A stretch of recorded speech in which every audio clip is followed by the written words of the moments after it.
Caros amigos, estamos aqui novamente para um momento de reflexão, de conversa acerca de temas da doutrina espírita.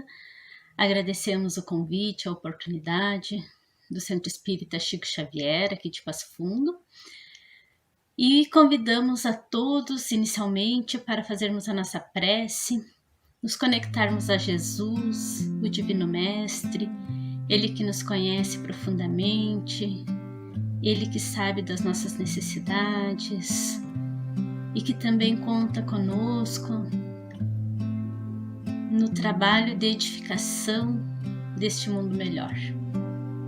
Que Jesus, este amigo de sempre, esteja a nos envolver através dos benfeitores amigos, iluminando as nossas mentes, os nossos corações, tornando-nos receptivos às boas intuições que recebemos dos nossos amigos espirituais, todas as vezes que nos dispomos a acalmar o coração e a entrar em prece.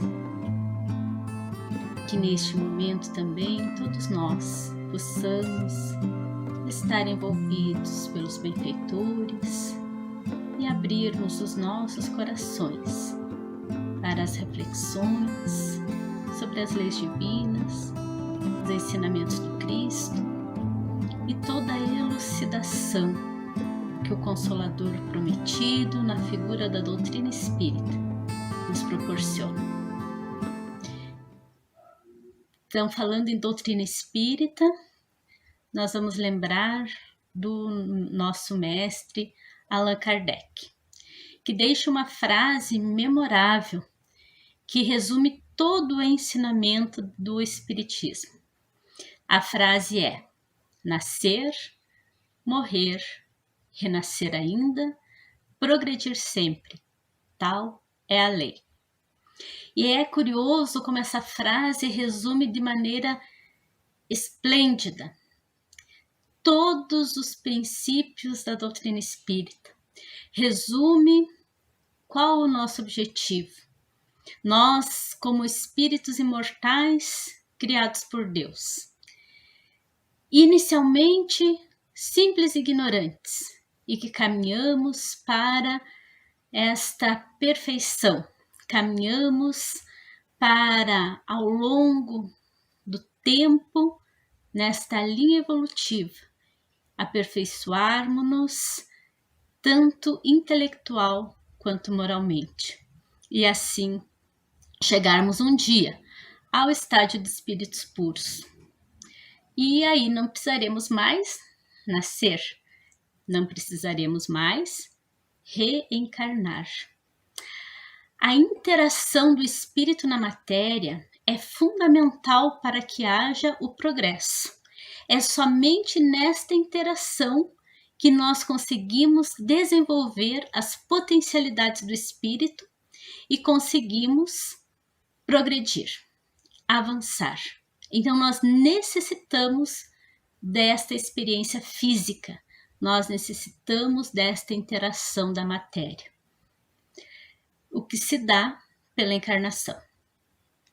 No capítulo 14 do Evangelho segundo o Espiritismo, há um tratado sobre reencarnação, que é trazido ali num texto muito significativo, o item 9, que é escrito por Santo Agostinho. E ali ele faz todo um apanhado, desde quando nós desencarnamos e voltamos ao espaço, a esse mundo espiritual, as reflexões que nós, com o tempo, vamos fazendo, as avaliações que nós fizemos da nossa vida, da nossa caminhada, a necessidade que sentimos de retornar para uma nova experiência, de refazer algumas coisas, de reparar alguns equívocos que nós cometemos no caminho, de nos reconciliar com alguns corações. E então nós sentimos essa necessidade e pedimos para retornar ao plano físico. para esta nova experiência, para estar em contato com essas pessoas que deixamos em débito conosco ou em crédito, dependendo do caso, mas em que nós necessitamos reencontrar e reconciliar. No estágio em que estamos, a maioria desses encontros é para reconciliação, apesar de que muitos deles também estão em encontros de afeições, pessoas que a nós se ligam ou que nós nos ligamos por profundo sentimento de amor que nos une e que nos atrai. Mas a partir desta proposta, dessa necessidade de reencarnar, não é assim tão fácil, né? Não é assim, vamos lá então e pronto. Como que se dá esse retorno? Como que se dá esta reencarnação? Isto é um processo minucioso e poderíamos dizer maravilhoso, com todos os cuidados e com uma gama muito grande de pessoas, de afetos, de equipes especializadas envolvidas nesse processo. André Luiz, desde o livro O Nosso Lar, que é o primeiro de uma série de livros incríveis, ele apresenta ali o Ministério da Reencarnação, falando que havia ali naquela colônia Nosso Lar, que ele conheceu, como deve ocorrer em todas as demais, um ministério para tratar, para cuidar e para prover a reencarnação dessas almas que necessitavam voltar para a experiência terrena. E nesse ministério acontece todo um planejamento, não só o planejamento daquilo que nós devemos cumprir ao longo da nossa trajetória terrena, como também o planejamento do próprio corpo que nós iremos animar quando encarnados. Aliás, este planejamento, essa arquitetura física, também é muito bem especificada no livro Memórias de um Suicida, de Ivone Pereira, onde o Camilo, que é o autor espiritual do livro, vai falar de toda uma arquitetura, de um departamento onde eles constroem o protótipo do corpo do espírito que vai reencarnar. Vejam o cuidado do plano espiritual com a nossa encarnação. E aí, outras providências, escolha dos pais, este envolvimento daqueles que deverão nos receber, aqueles a quem nós desejamos que nos aceitem como filhos, né? Não é tão fácil, nós precisamos ter afetos, nós precisamos ser recebidos, ser aceitos. A partir deste aceite, há aquele desejo de engravidar, ou nem sempre de forma assim tão tranquila e tão romântica, mas sempre sim cumprindo um propósito divino. Então, todo o percurso é cuidadosamente acompanhado pelas equipes espirituais. Desde essa escolha, a seleção do material genético, a fecundação, o trabalho que se precisa fazer no perispírito do reencarnante para que ele se reduza de volume, que se chama miniaturização do espírito, para que ele possa acoplar nesse óvulo, nessa célula ovo que se forma. Essa célula que é tão simples, né? Uma célula embrionária, muito simples na sua estrutura, e que por um milagre da natureza, como poderíamos dizer, ao longo desse processo gestacional, ela vai se transformando, se multiplicando e produzindo células diferentes a ela, que não é da lógica, porque uma célula se dividiria pela lógica, né, formando outras células iguais.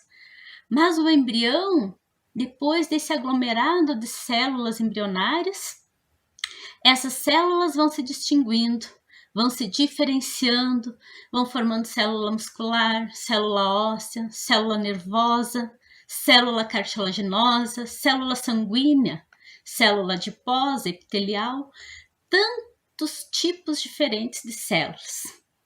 Como que isso acontece? Se parte de uma célula simples. É um milagre da natureza?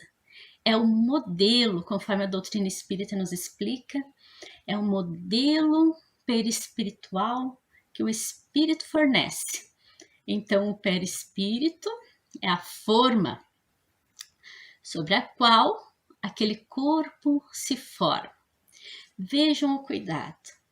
A assistência espiritual na gestação, que toda esta equipe que está empenhada no retorno desse espírito precisa ter, cuidando para que dê tudo certo, para que ele venha, para que ele vença. A influência nos cônjuges para que eles favoreçam a vinda desse ser, porque essas vibrações dos cônjuges atingem profundamente a formação do feto. E esta educação deste espírito que vem desde a gestação, como hoje já é comprovada pelas experiências, pelas regressões de memória, terapias, né, de regressão de memória, em que o ser expressa seus sentimentos na vida intrauterina, muito tênue, ainda bem no seu primórdio. As pessoas que às vezes se submetem a esses tratamentos de regressão, elas têm essas impressões desta vida intrauterina bem no seu princípio, no início da gestação. E tudo que envolve, todas as influências, das sugestões de educação, de boa convivência, de evangelho no lar, que é fundamental.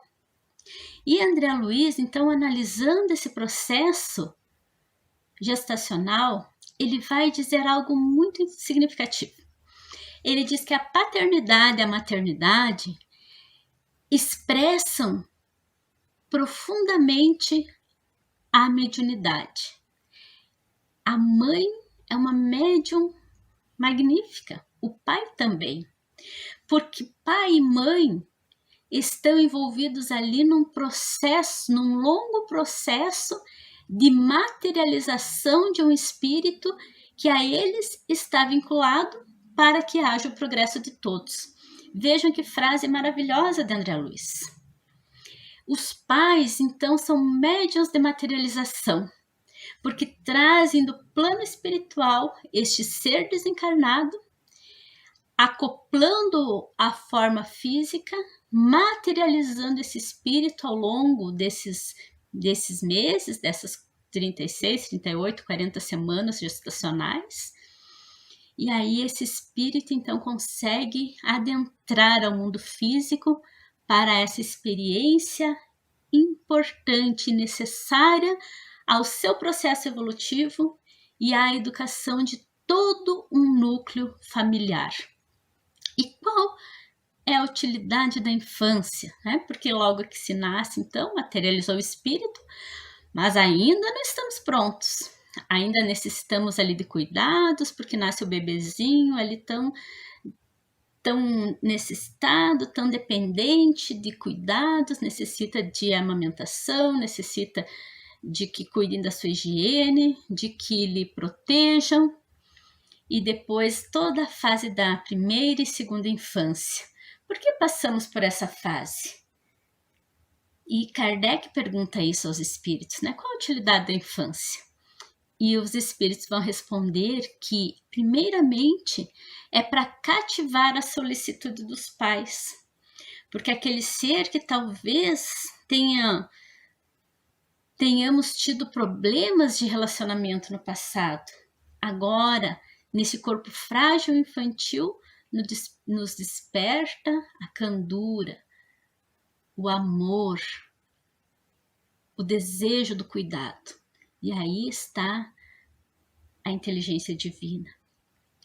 Essa também é uma fase de repouso para o espírito, onde ele está se adaptando a essa matéria novamente, onde ele também vai ter maior recordação do plano espiritual, mas porque ainda as coisas estão incompletas, não estão aí tão restabelecidas, este é o melhor período para se reformar o caráter, para reprimir más inclinações e para colocar nesse ser os bons princípios, as questões morais que se acredita e que são necessárias passar a esse espírito.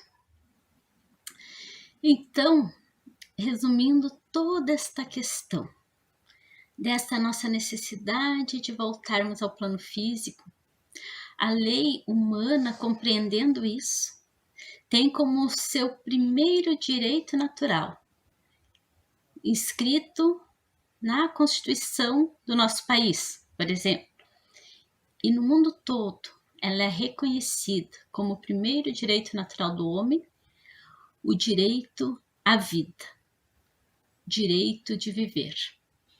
Por conseguinte, o primeiro dever de cada ser é de proteger a vida. Então, poderíamos dizer que o nosso direito mais elementar é o direito de nascer. Quando eu cerceio, quando eu impeço alguém ao direito à vida, quando eu impeço alguém de nascer, eu estou, consequentemente, negando todos os demais direitos que essa pessoa teria se tivesse nascido.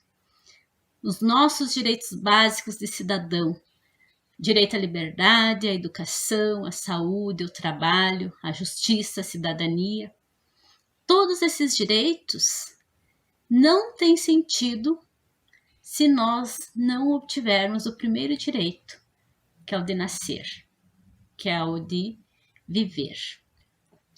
E por que dizemos isso? Porque, infelizmente, hoje, como há muito tempo, nós temos esse direito negado a milhares de espíritos, de cidadãos, em todo o mundo. Segundo o site do Worldometers, que é um medidor automático, né, um cronômetro automático de várias coisas que acontecem no mundo. Esse medidor, em 2019, registrou 42 milhões de abortos no mundo todo, somente no ano de 2019. Para que a gente tenha uma ideia do que significa isso, isto significa 72% de todas as mortes que ocorreram no mundo nesse ano. Então, do total de 58 milhões de mortes, vejam bem, 58 milhões de mortes que ocorreram no mundo em 2019, 42 milhões foram por aborto. 13 milhões por doenças, o que significa 22%. E 3 milhões por outros motivos, né? Pode ser acidente, violência, enfim, 5%. E o aborto, 72%. Será que isso está aceitável num momento, numa lógica de tanta necessidade que se tem de encarnar e de tanto trabalho que se tem para o sucesso de uma gravidez? Nós não permitirmos que esses espíritos venham? Vamos pegar no Brasil. Fonte do Ministério da Saúde. Fonte oficial E poderíamos dizer que isso na prática, na realidade, poderia superar em 4 ou 5 vezes esse número. Mas na fonte oficial do Ministério da Saúde, por ano no Brasil, são provocados mais de 1 milhão de abortos. Ou seja, mais de 1 milhão de brasileiros são impedidos de nascer. Por algum motivo. Por que será? Para que a gente tenha uma ideia desse número, isso significa 83 mil por mês. 2.777 por dia. 115 por hora. 2 por minuto. Significa que a cada 30 segundos, um ser humano é impedido de nascer. Um brasileiro é impedido do seu direito à vida voluntariamente porque ele é abortado antes do seu nascimento. E isso são dados oficiais, repito. Ou seja, na realidade, esse número deve ser bem maior. Há 14 ou 15 meses vivemos também aqui no Brasil um sobressalto com uma questão de pandemia do Covid-19, que nos impediu o ir e vir, que nos impediu as expressões de carinho, que nos impediu muitos de trabalhar e que bloqueou muitos setores da sociedade e que alterou drasticamente as nossas vidas. E para que a gente tenha uma ideia, num ano, no Brasil, nós temos mais de 1 milhão de abortos. Em 14 meses, que é um ano e um pouquinho, no Brasil, nós tivemos pouco mais de 400 mil mortos oficialmente por Covid-19. Porque a gente sabe que as estatísticas, né, são estatísticas e que houve muitos interesses em aumentar esse número. Mas vamos considerar os dados como oficiais e como seguros. A estatística do aborto, que a gente considera abaixo, né, do que é real, e os óbitos do Covid. Ainda assim, nós temos uma proporção de 70% de abortos para 28% de Covid. Vejam a diferença. Nós falamos, meu Deus, são muitos brasileiros que morreram pelo Covid-19. 403 mil. Mas a gente não se choca com o número de abortos, que é muito maior. E que não é só nesses últimos 14 meses. Nos últimos anos, nas últimas décadas, esse número foi avassalador, como o próprio número dos suicídios. Mas vamos considerar que o suicídio é um ato voluntário e o aborto plenamente involuntário daquele que sofre, daquele que morre, porque ele não tem nenhuma possibilidade de defesa. Não há como. Não tem nenhuma forma de se salvar. Às vezes até acontece, né? De algum aborto mal sucedido, sem que a gestação acaba seguindo. Mas é bastante difícil. Então, nós vamos ter essas diferenças para pensar. E no Livro dos Espíritos, questão 358, Kardec pergunta se constitui crime a provocação do aborto em qualquer período da gestação. E os espíritos vão dizer que sim. Sempre há crime quando se transgride a lei de Deus. Então, o aborto é um ato contrário à lei. A lei de Deus é a lei de amor, é a lei de vida, é a lei de progresso, é a lei de educação. O aborto é cercear tudo isso, é impedir que o espírito venha para essa experiência que ele tanto necessita. E ele só vai admitir ali o aborto em caso extremo, onde há perigo à vida da mãe, onde se tenha a certeza de que a mãe não conseguirá sobreviver. E então eles dizem que é preferível sacrificar o ser mais novo nesse processo do que o ser que já está ali há mais tempo. Mas vamos ver que hoje, ainda com o avanço da ciência, é muito difícil acontecer isso.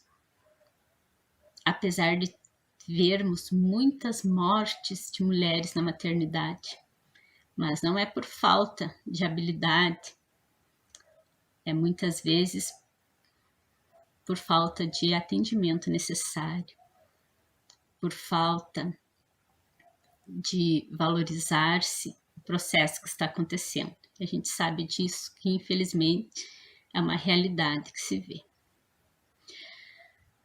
Muito bem, mas nós vamos ter alguns tipos de aborto, né? Nós temos, por exemplo, poderemos dizer, mas e aquele aborto que é involuntário, né? Um aborto espontâneo, um aborto que acontece independente da vontade dos pais? Os pais desejam aquela criança, estão felizes e de repente aquela criança morre.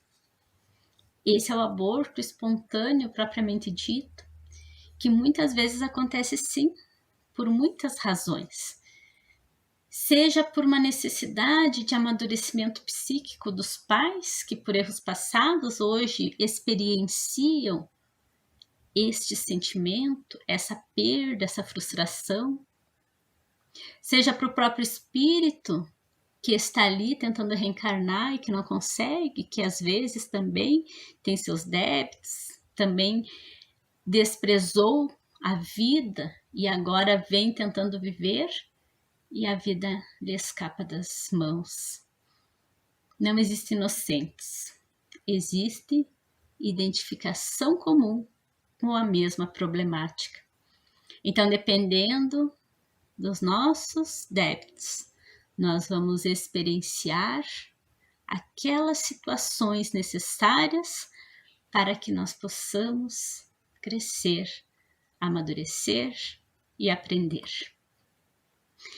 Existem abortos aparentemente espontâneos, mas que são provocados mentalmente pela mãe e às vezes até pelo pai, como o próprio André Luiz conta no livro Missionários da Luz, se não me engano, na reencarnação do Segismundo, onde ele fala que o pai, com medo de receber aquele espírito, ele interferia e não permitia esse processo, esta encarnação, essa vinculação, né? Não seria bem ali um aborto, mas uma forma de evitar que esse ser reencarnasse. Então, às vezes, há uma repulsa tão grande, um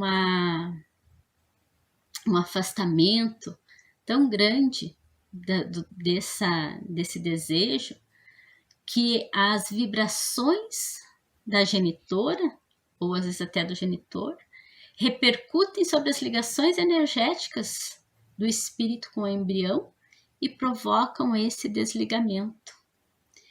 E quando não há o desligamento, ficam registrados traumas de graves consequências, que às vezes vão se expressar lá na adolescência, por uma revolta que não se sabe por quê.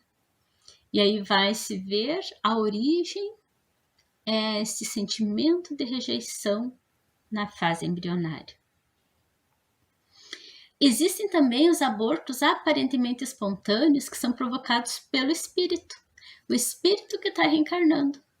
Porque assim como nós temos medo de morrer, o espírito que está desencarnado, ele muitas vezes tem medo de nascer.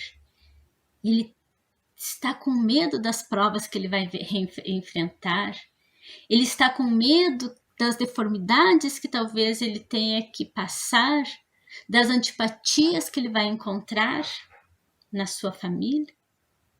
E esta intensa revolta desse espírito pode romper as ligações dele com a mãe e causar um aborto. Mas o que nós falamos nesses números estatísticos é o aborto provocado. É aquele que deliberadamente alguém faz. A mãe procura, o médico provoca, a anuência muitas vezes da família, do pai. Isso traz consequências de graves responsabilidades, tanto para esses envolvidos quanto para a própria sociedade. Normalmente, os motivos que provocam, que fazem com que alguém recorra a esse triste recurso para interromper uma gravidez são construções da própria sociedade, que não sabe construir adequadamente os seus valores. Mas vamos pensar quais são as consequências do aborto para o espírito reencarnante. Uma vez perguntaram para o Chico qual a opinião dele sobre o aborto. E ele disse que era muito grato à sua mãe, que apesar de todas as dificuldades que tinha, apesar da pobreza, do número grande de filhos que já tinha, ela permitiu que ele nascesse. Então, se a gente quer pensar essas consequências, nos coloquemos na posição do espírito reencarnante, daquele que deseja retornar à Terra, daquele que deseja aprender e se reconciliar, daquele que passou por um estágio no Ministério da Reencarnação, organizando todo o seu planejamento reencarnatório, olhando o protótipo do seu corpo, conversando com aqueles que seriam seus pais, seus familiares, e de repente ele se vê expulso da família, expulso do ventre materno. Como nós nos sentiríamos se a gente desejasse? É como quando a gente quer ir visitar alguém e essa pessoa diz: não quero que você venha na minha casa, não quero você aqui, perto de mim. Como que nós nos sentiríamos? Então os espíritos dizem que muitas vezes eles vão reassumir a personalidade que tinham antes, né, desse processo. Ou às vezes eles se mantêm como recém-nascidos, como bebês que precisam de cuidado no plano espiritual, dependendo do amadurecimento de cada um, dependendo do estágio evolutivo de cada um vai responder e se comportar de uma maneira. No entanto, ele sempre vai sofrer o trauma provocado pela morte violenta. Sempre será um processo extremamente doloroso para o reencarnante, que também, dependendo do seu estágio evolutivo, pode perdoar, pode ser resiliente, ou pode desejar vingar-se daqueles que o expulsaram.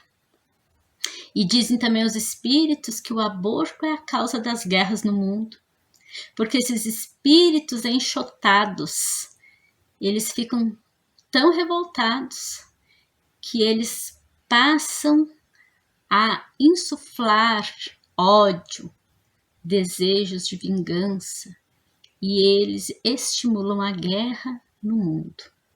Vejam só, é aquele ser que poderia ser o nosso amigo, que se transforma no nosso inimigo.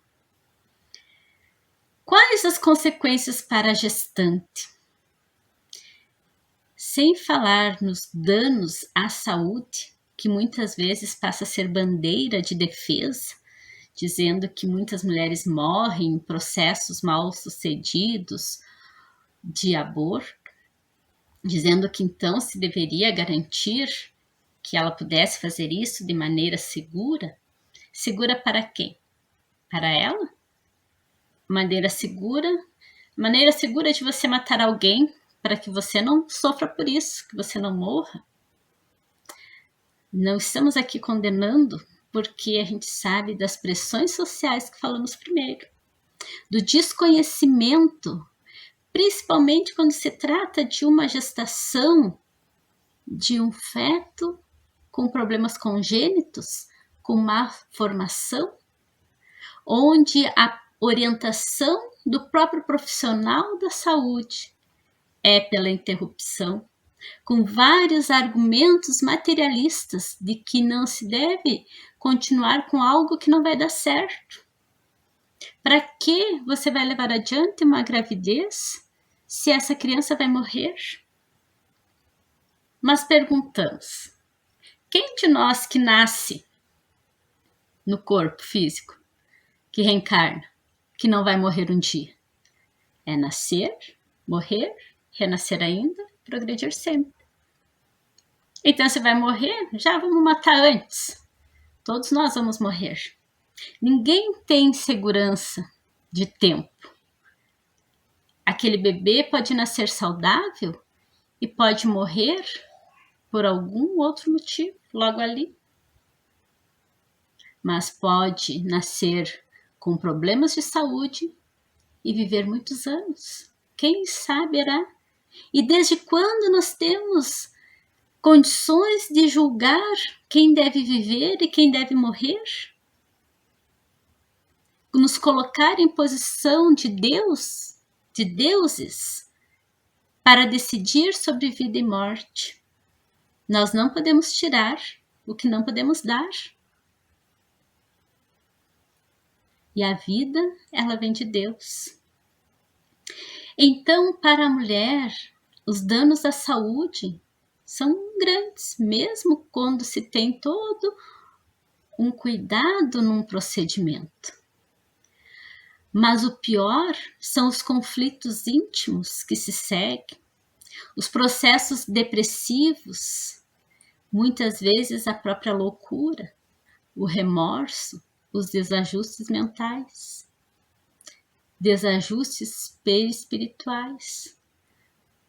Numa próxima encarnação poderá resultar em doenças crônicas, em infertilidade, em doenças psicossomáticas. São muitas as possibilidades. É bem difícil obter dados sobre isso na internet. Não é muito fácil, não.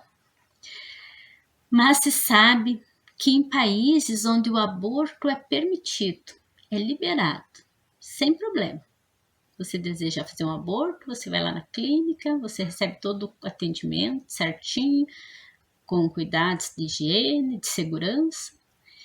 Mesmo nesses casos, as mulheres que optam pela interrupção, elas vão desenvolver ao longo da sua vida muitos problemas de ordem psicológica, muitos conflitos, processos depressivos. Tanto que isso consta no termo que elas assinam quando elas vão recorrer a esse processo, para ver que nem tudo é possível, né, de prover, de evitar. Na doutrina espírita existem várias obras que referem exemplos tristes de aborto. Citamos em especial o capítulo 10 do livro No Mundo Maior, que é de André Luiz, onde ele vai relatar ali com minúcias, né, um processo de uma pessoa que não quer aquela gravidez e que deseja expulsar, todo um diálogo mental que acontece entre a mãe gestante e entre o feto reencarnante, eles conversando mentalmente num processo muito doloroso, onde ela consegue expulsar, mas ele num desejo de ódio, numa produção de fluidos muito negativos, provoca a morte da mãe também. E aí eles vão ficar nesse processo obsessivo. Humberto de Campos também conta no livro Contos e Apólogos, capítulo 11, um caso muito semelhante a esse do André Luiz. E ele vai relatar que esses dois espíritos, eles estão tão intrincados nesse processo de ódio que a espiritualidade só vê uma maneira de resolver, que é fazendo com que eles renasçam, agora de uma forma não tão agradável para quem é inimigo, né? Eles vão renascer como irmãos gêmeos, chifópagos, para aprender juntos o que não conseguiram aprender de outra forma.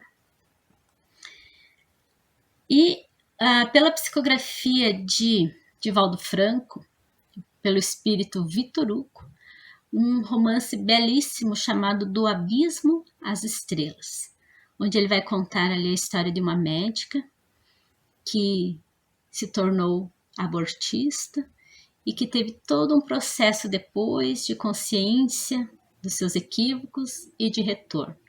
Um livro muito belo, muito elucidativo também, que vale a pena. Existem alguns documentários que vão nos relatar coisas importantes também, né? Nós vamos ver que há um médico americano chamado Bernard Nathanson. Ele foi considerado o rei dos abortos pela quantidade de aborto que ele fazia. Ele tinha uma clínica lá onde era liberado, né? E ele ficava defendendo, dizendo, olha, não tem problema nenhum, se não quer, tira, não tem problema. E um dia ele resolveu que ele iria filmar um procedimento de aborto para mostrar para as pessoas como isso não tinha problema, como isso era tão simples de fazer. E as cenas que ele viu foram tão horripilantes que a partir disso, dele ter presenciado essas cenas que ele nunca tinha visto, então, que ele fez através de um exame ultrassonográfico, ele ficou tão chocado que a partir dali ele passou a ser um defensor da vida. Ele mudou completamente a sua posição. Tamanho horror de que ele foi tomado pelas cenas. Há alguns questionamentos, né? As pessoas que dizem, mas e as pessoas, o caso de uma gestação decorrente do estupro. Como que alguém vai tolerar ter um filho de um bandido, de um marginal, de um estuprador? Os nossos filhos não são nossos, eles são de Deus. E diz o Dr. Ricardo de Bernardi, no livro Gestação, Sublime Intercâmbio, que muitas vezes, neste processo, primeiro que nenhum de nós sofre injustamente. De alguma forma, nós somos atraídos para situações com as quais nós temos algum débito. Então, o estupro, apesar de ser um ato deplorável e reprochável, inadmissível, é um crime hediondo. Poderemos dizer que ninguém que seja vítima é absolutamente inocente, não no sentido de que tenha provocado, como muitas vezes falam, mas no sentido de que de alguma forma tem algum resquício na sua vida, na sua história espiritual, que fez com que ele tivesse que experienciar este fato doloroso.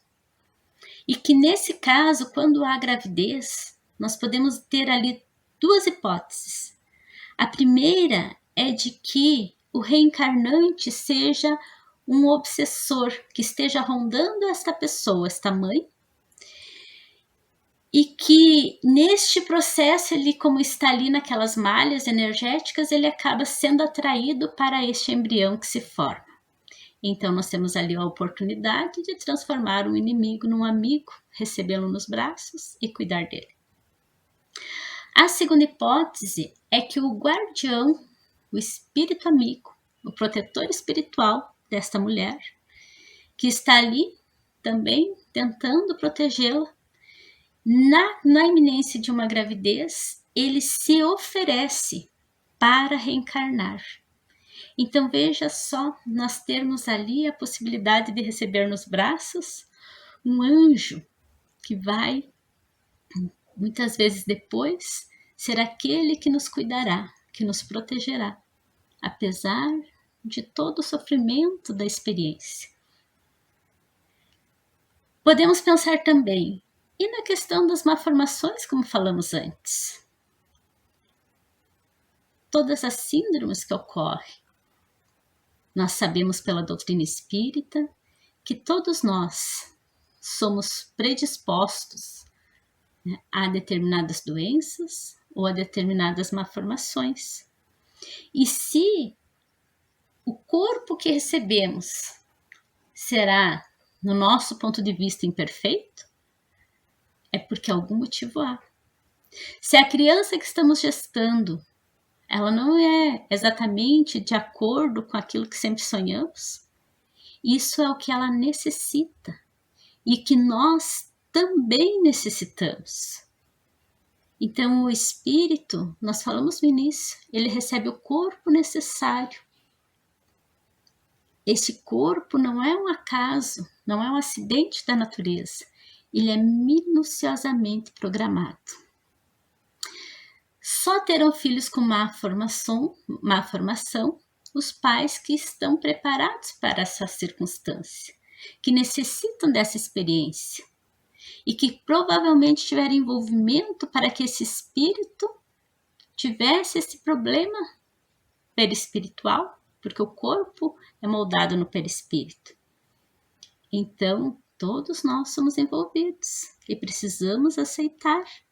A gente sabe que a experiência num corpo mal formado é importantíssima para a reabilitação do espírito, que às vezes sim vai necessitar trabalhar, vai necessitar passar por essa experiência, por esse pouco período nesse corpo mal formado, para que vá se reajustando e então ele possa voltar novamente, algum tempo depois, de uma maneira mais equilibrada.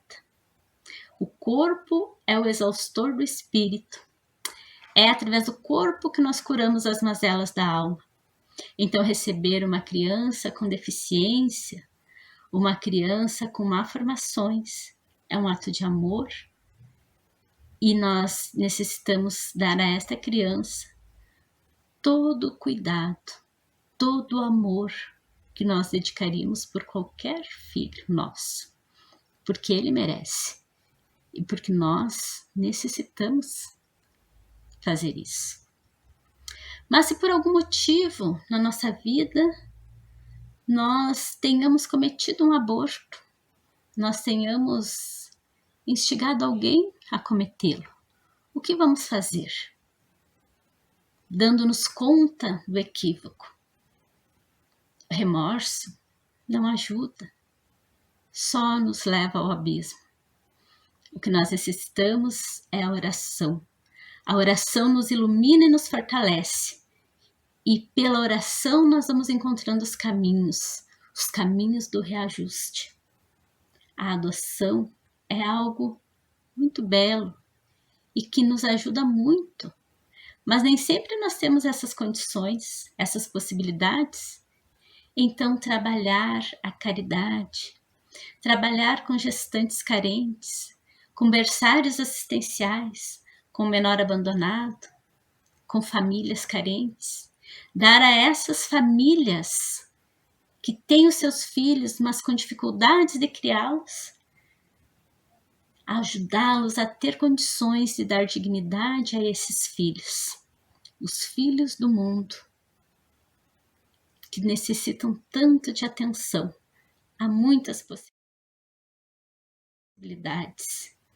E como disse Pedro, a caridade cobre a multidão de pecados. Remorso nunca vai nos auxiliar, mas o amor sempre vai nos iluminar.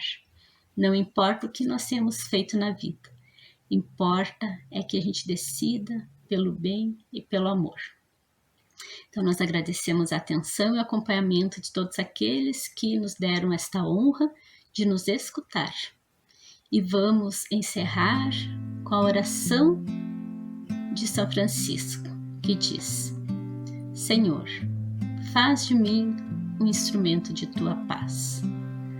Onde houver ódio, que eu leve o amor. Onde houver ofensa, que eu leve o perdão. Onde houver discórdia, que eu leve a união. E onde houver dúvidas, que eu leve a fé. Onde houver erro, que eu leve a verdade. Onde houver desespero, que eu leve a esperança. Onde houver tristeza, que eu leve a alegria. E onde houver trevas, que eu leve a luz.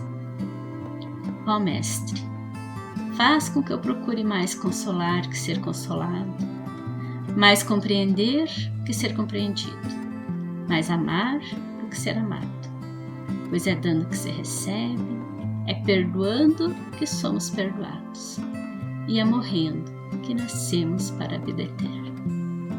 Que Deus nos abençoe e nos guarde, que assim seja.